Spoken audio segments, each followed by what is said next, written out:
The morning I turned 70, the sky over Maple County was the color of a clean plate after Sunday dinner. Soft white, a few blue streaks you could almost see your face in.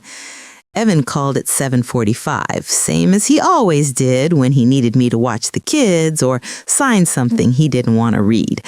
"Happy birthday, Ma," he said in that careful, cheerful voice grown children use when they've already made a decision about you. "Put on something nice. I'm taking you for pie by the lake." I wore my church cardigan, the blue one with the pearl buttons, and the shoes that don't bite my toes. I tucked a tin of oatmeal cookies into my purse in case we came across anyone who needed sweetness more than I did. Sierra, my daughter-in-law, met me at their driveway with a paper bag of little things you might want and a pin she'd warmed between her palms. "Sign Nana's birthday card," she said, sliding a sheet onto my lap before I'd even sat down in the car.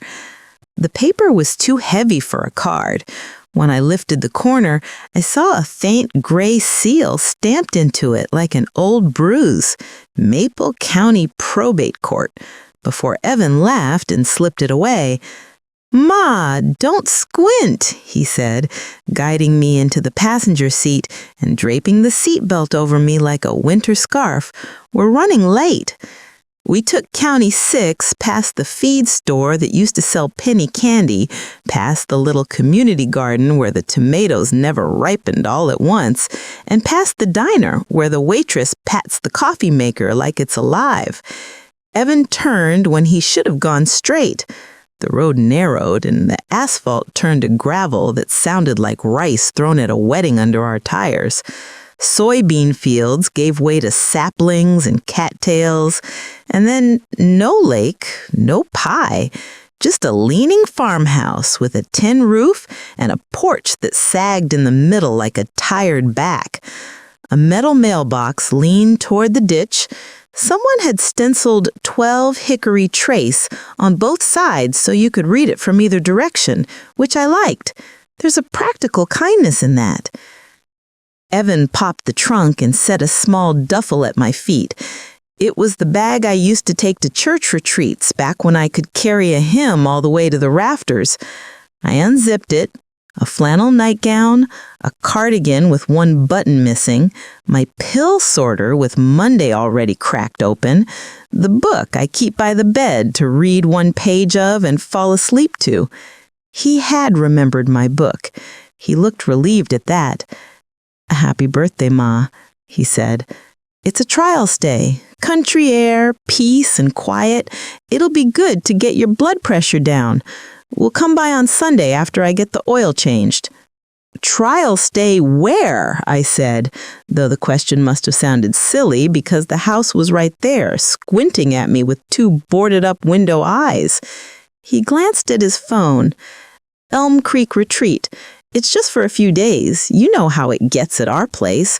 The girls, the dog, Sierra's client calls, the kitchen remodel, the HOA breathing down my neck about the trash cans. You said you were tired." I said I was tired of the grout color. Tired isn't the same as ready to be put somewhere. "I knew you'd take it wrong," he said, softening his voice. "We can't talk if you're going to make me the bad guy. We're doing what's best for everyone." Sierra was not there to say the parts he didn't like saying. She was not there to frown in sympathy and rub my shoulder and ask if I'd read the brochure. "How long was the drive supposed to be to get pie?" I asked, like a fool who thinks that asking a question will turn a person back into the boy he used to be. "Don't do this," he said, the words stretched thin but still polite. "We'll call tonight." "Are there people inside?" I asked, nodding to the house that looked like nobody had breathed in it since before last Easter. "Staff," he said too quickly. "They rotate." He hugged me like someone who was already left in his head and climbed in. As he pulled the door shut, I saw a corner of paper tucked into the side pocket near his wag. It was the gray again, the courthouse seal. My name in block letters, in guardianship of Miriam Cole. Sierra's vanilla-scented pen clipped to the pocket like a tucked-away snake. The engine coughed twice and caught. The car idled like a question. He reached for the radio and then thought better. I could see the little triangle of his jaw working as he watched his mirrors instead of me. He backed up with both hands on the wheel like a careful boy, then spun gravel and drove away, and the dust climbed into the white morning air and swallowed his taillights. I didn't cry. There was a click inside me, loud as a deadbolt that hasn't been turned in a while. Enough. It wasn't anger exactly. It was something colder and more useful. I tried the porch steps. The third one dipped, but it held. Inside, the house smelled like old wood and mouse pellets and rain that had come in sideways. A calendar on the wall was stuck on June, the square that said Father's Day circled in red. On the kitchen floor lay a copy of the Maple County Ledger with soft corners like it had been read in a bath. A notice was circled in black ink, public sale of real property, Cole Residence, 118 Birch Lane, my bungalow. The one with the azaleas I split from Aunt Sadie's before she moved to Florida. I took the paper and my little flip phone, the one Sierra calls my museum piece, and walked up the knuckle of hill behind the sycamores where the wind has chewed the earth away. 2 bars bloomed pale in the top corner of the screen. I called River and Rail Credit Union.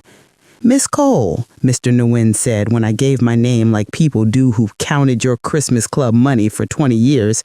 "How can we help you today?" I said, "You can freeze anything that says Evan Cole has power of attorney. You can freeze it like a January puddle, and you can put a bright sign on it that says do not step." He exhaled through his teeth. I could picture his tie go a little crooked as he watched his mirrors. There was an online update last Thursday adding Evan Cole as POA. A notary stamp scans with it. That's why I'm glad you called. "That's the paper I didn't sign at my birthday party," I said. "I saw the courthouse seal like a bruise on the corner." He said, "Like a man stepping around a snake with a stick.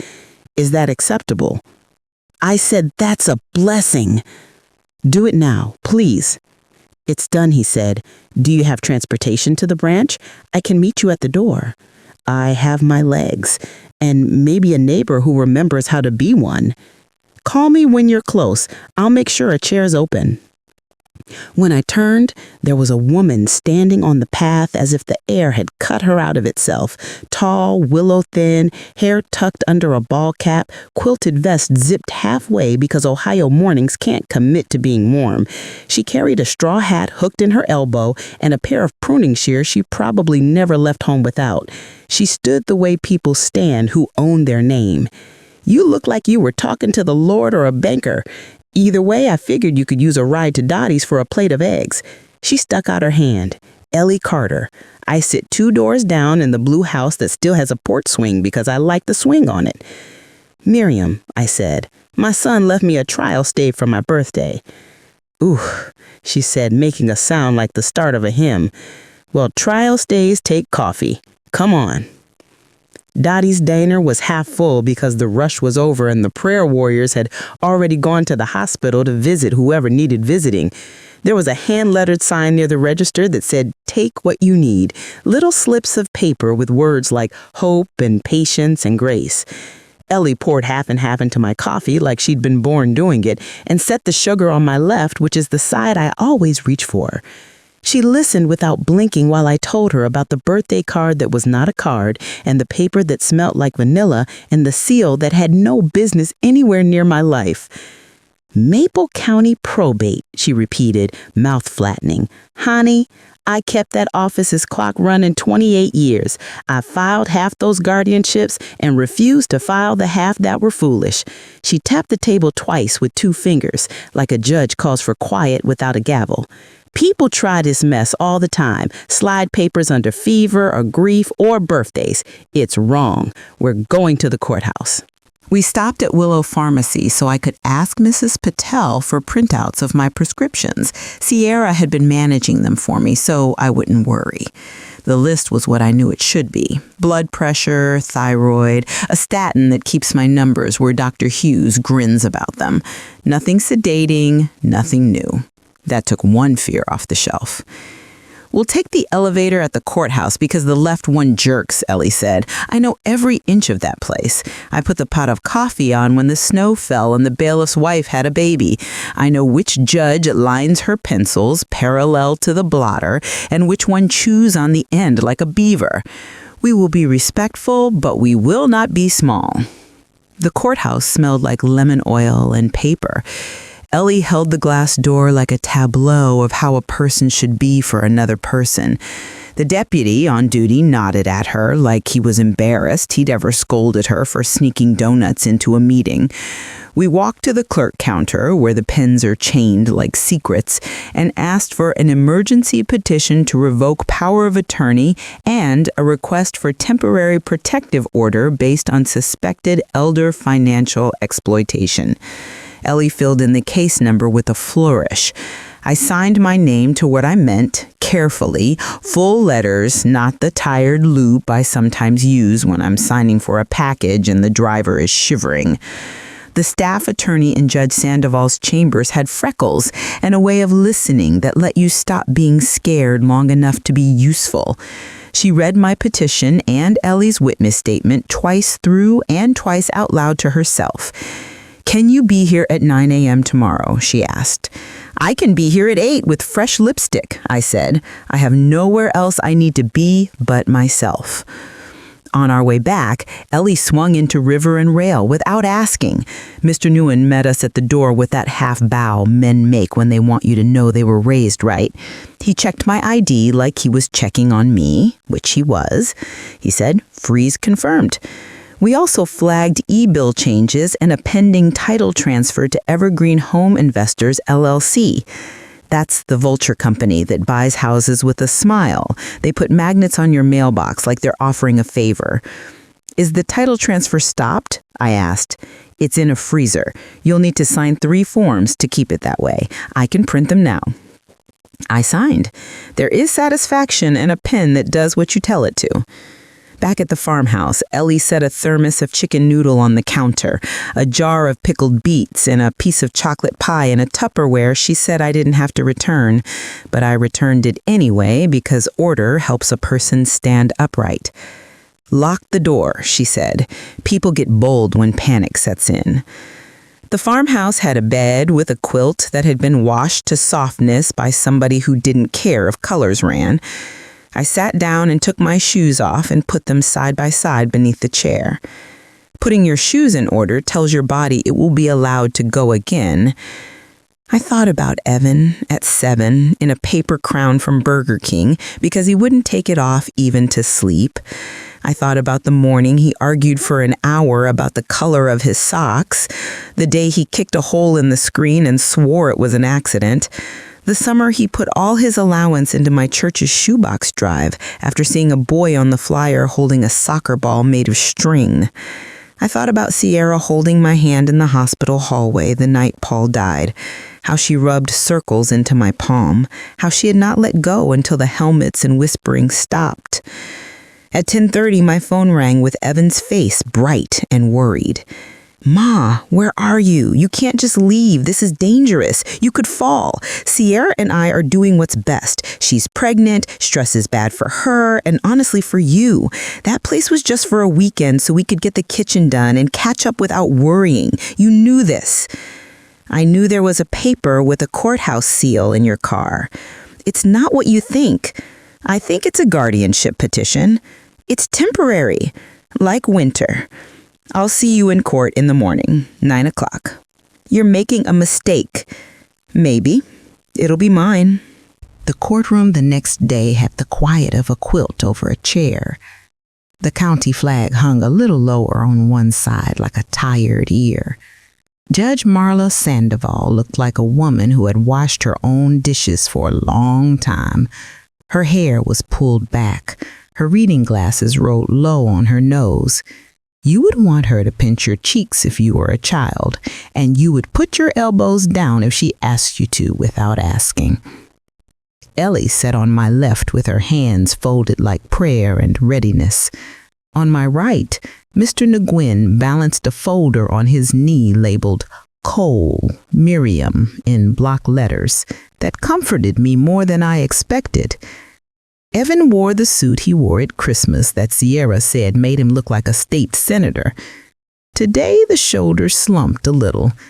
Sierra had her hair in a neat knot and a face like tragedy had visited her once and left a calling card to prove it. The judge listened to Evan's voice slide from confident to breaking as he talked about how I forget and repeat myself and wandered once to the end of the block and couldn't find my way home. "Mrs. Cole," the judge said finally, "do you know what day it is?" "Wednesday," I said. "Harriet's Diner has strawberry rhubarb pie, the Kiwanis meet at noon, and my azaleas will curl if we don't get rain." "And do you understand what power of attorney is?" "It's a tool," I said, "like a ladder, like a mixing bowl. You don't put it into someone's hands while the car is moving and call it dessert. If I want to give somebody a ladder, I do it on the porch, in daylight, with a conversation long enough to mean something." The staff attorney held up 2 documents side by side. The POA Sierra said I'd signed, and the signature card from my account when Paul and I opened it the year the girls were born. The judge angled her head and adjusted her glasses. "Notary stamp is blurry. Looks like the commission expired the week before this was notarized. That's a problem." "Counsel, where is your physician letter that speaks to incapacity?" The attorney they'd hired, Evergreen's man with a tie you could cut yourself on, said the letter was unavailable as of this morning. "Unavailable is not a word this court enjoys," Judge Sandoval said mildly. "Temporary guardianship petition is dismissed. Emergency revocation of any purported POA is granted. The court enjoins any transfer, encumbrance, or sale of Miss Cole's real property absent her express consent in open court. I'm referring the matter of potential elder exploitation and notarial misconduct to the Elder Justice Task Force. Miss Cole, my bailiff will walk you downstairs to record these orders and give you the sheriff's list of lock vendors." Sierra made a small, high sound like a tea kettle wanting attention. Evan stared at the table the way a boy stares when he's found the answer in the back of the book and it doesn't match the one he wrote. The judge said, "We don't conflate convenience with incapacity in this room. Court is adjourned." Out in the sun, Ellie caught my elbow and we walked like women who know which way their feet point. Mr. Nguyen shook my hand on the courthouse steps the way you shake a pastor's hand after a good sermon. We did not whoop, because dignity does not whoop in the street. But I will tell you that when we crossed to Dottie's, Ellie ordered me pie without asking and put her hand over mine a second longer than she needed to. I did not move straight back to 118 Birch Lane. We stopped by at dusk to water the azaleas and see the rescission notice where the sale flyer had hung like a threat.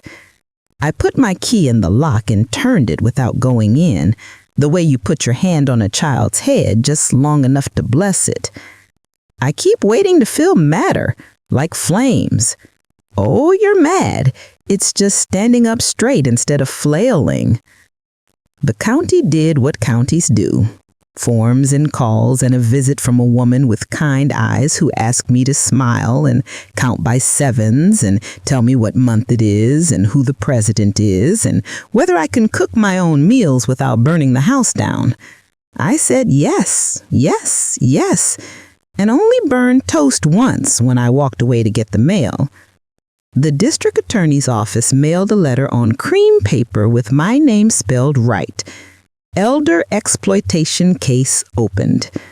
I put it in the drawer with Paul's VFW flag triangle and the recipe for green bean casserole that wins every church supper because I doubled the fried onions. We set practical things in order. Mr. Nguyen rolled my CDs into my name alone and showed me how to set text alerts that could wake me out of a sound sleep if anyone tried anything cute. I got a post office box and taught myself to like walking the extra 2 blocks to check it because movement is medicine. I met with an attorney from legal aid named Jamila who spoke like a woman who had seen worse and expected better. She helped me write a letter that said, in clean lines, "I love you and I am not your bank. And here are the boundaries, like a fence a person can see from a mile away." We sent it certified. Some fences are as much for the neighbors as they are for you. I sold Birch Lane in May, when the azaleas were a scream of pink and the roof had stopped dreaming of holding leaks when it rained. I sold it not because I had to, but because I chose to. I bought a 1-bedroom over Dottie's diner with a fire escape big enough for 2 orange buckets of tomatoes and a chair that doesn't wobble. Ellie laughed until she had to dab her eyes when I told her where I was moving. She said, "You put your heart where the coffee is. You're a woman after my own mind." We made a new routine out of things that look like small things until you realize they're the whole thing. On Tuesdays, I volunteer at the senior center, showing ladies how to scan their deeds and their insurance cards and tuck them into a folder with a name that makes sense. I say this sentence when someone slides paper across the table. I'll read this tomorrow with my glasses on. They won't like it because they like you trusting them. Do it anyway. On Thursdays, Ellie and I sort hymnals that lost their spines and tape them up with care because words need backs.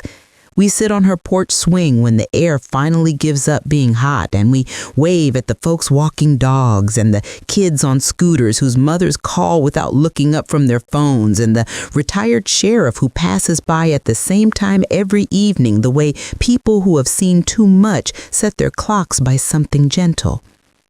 The girls come sometimes. The little one loves my fire escape tomatoes like they are plush animals you can eat. The older one, 12, hands already doing everything, washes my coffee cups and asks questions about how old people lived before everything was a tap on a screen. We waited, I tell her, and we wrote letters, and we lost fewer passwords. I tell them both to make space in their rooms for their own voices. I don't say their mother's name much anymore because I don't like what it does to the muscles at the back of my neck. I saw Evan once by the food pantry where the Methodist ladies hand out pasta and peanut butter like sacrament with dignity. He stood with his shoulders up by his ears, jaw set hard to keep his mouth from saying what he didn't want it to say. He did not look at me. I did not call his name. Love did that elastic thing in my chest, stretch, hold, tremble, and then it settled like a quilt laid smoothly over a bed. I prayed a square little prayer, nothing fancy, just let him become kinder. Keep me from being fooled. There were days I missed my old kitchen window and the way the afternoon sun burned butter yellow on the sink. There were nights I reached for Paul out of habit and caught only air. I cried sometimes in the little bathroom where the fan covers the sound and where the tile is cold enough to set my cheeks back into place. Sadness is not a failure. It's proof you let love do what it is supposed to do when it shows up. When the case came to court a second time for the program folks to say their piece, the prosecutor's assistant asked if I wanted to be there. I said yes because I wanted to put eyes on the truth. The judge asked gentle questions and stiff ones. Sierra wore a cardigan that made her look like she regretted something decades ago and it was still paying rent. Evan cried the way boys do when they realize there are grown-up things crying won't fix. The judge didn't thunder. She said quietly the parts that mattered. You do not take someone's voice and call it safety. You do not turn love into a lever. She ordered restitution where she could and training where it would matter if they let it. Walking out, I felt no victory. I felt a box I'd carried too long being set down on a sidewalk where it belonged. I made cobbler for the church supper with peaches I bought from a pickup on Route 12. I brought a second one for the women at the domestic violence shelter because hunger is half the reason people stay. Ellie and I sat on the courthouse steps one evening because the light on the stone was soft like the day could be forgiven. She put her arm through mine and said, "You did something good." I said, "I did something necessary." She said, "Those are cousins." I started a group at the senior center called Paper and Peace. We meet in the room with the good windows and spread out our folders like quilts. We write phone trees on index cards: bank, credit union, lawyer, church lady who can drive you, neighbor who will stand next to you without talking over you, the clerk who will tell you which line and why. We practice reading a document out loud with the tremble taken out. A man named Earl comes because his son tried to sell his truck while he was in the hospital with pneumonia. A woman named Jean comes because her niece is helping with bills. We laugh, we cry, and we put our names on the correct line, and we do not put them where our names do not belong. On my 71st, the diner girls taped paper streamers across my door and wrote "Happy Birthday, Lori" in a marker that bled through. Kiwanis sent over pancakes, and the deputy, who likes his pie room temperature, brought a rose from his wife's garden. Ellie gave me a little box with a heart-shaped locket inside, big enough for a photograph. I put a picture of Paul in one side and my own in the other, not because I am my own love, but because I am my own keeper, and I have earned the right to stay with myself. Sometimes at night I stand at the diner window and watch the square. The stoplight blinks red to yellow to green. Somebody's boy rides a scooter too fast. A nurse in scrubs gets out of her car and stretches her back before going in for the night shift. The courthouse is a quiet mountain. The flag moves if there is a reason to move and rests if there isn't. I touch the glass and think of hickory trace and the smell of old wood and the click inside me that morning. That click saved me more than any law did. The law helped, yes, and the bank, and the judge, and the neighbor with the pruning shears, but the click is what told me I was not finished. It's the sound of a life turning the right way again. If you have listened this long, bless you. I hope something in here held your hand when you needed it. I hope you never sign a thing on your birthday unless it's a cake card written by a sticky-fingered grandchild with too many exclamation points. I hope you keep your papers in a folder labeled with your own handwriting.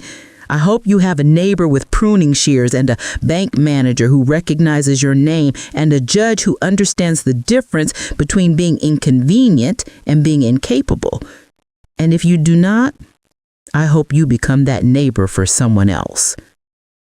Here is my last thought, and then I will set this story down like a dish on a church potluck table where someone else can spoon from it. Dignity is not a gift people hand you. It's not the rush of applause after a brave speech or the bouquet brought by somebody who finally understood. Dignity is a habit. It is a practiced voice. It is the way you put your shoes side by side under the chair and say, "I will go when I am ready," and not a minute before. It is not unkind to make a boundary. It is love with a spine. And on a white Tuesday in Ohio, on my 70th birthday, I remembered how to stand up in my own name and stay. After supper these days, I wash my plate and cup, and I set them on the rack just so. I wipe the counter in straight lines. I open the window, no matter the weather, to let air come across the sill. I sit by the little fan and listen for the sounds of this life. Knives settling in the drawer, teenagers laughing down on Main, the coffee grinder 2 floors below, the click of my own heart choosing, again, to be mine.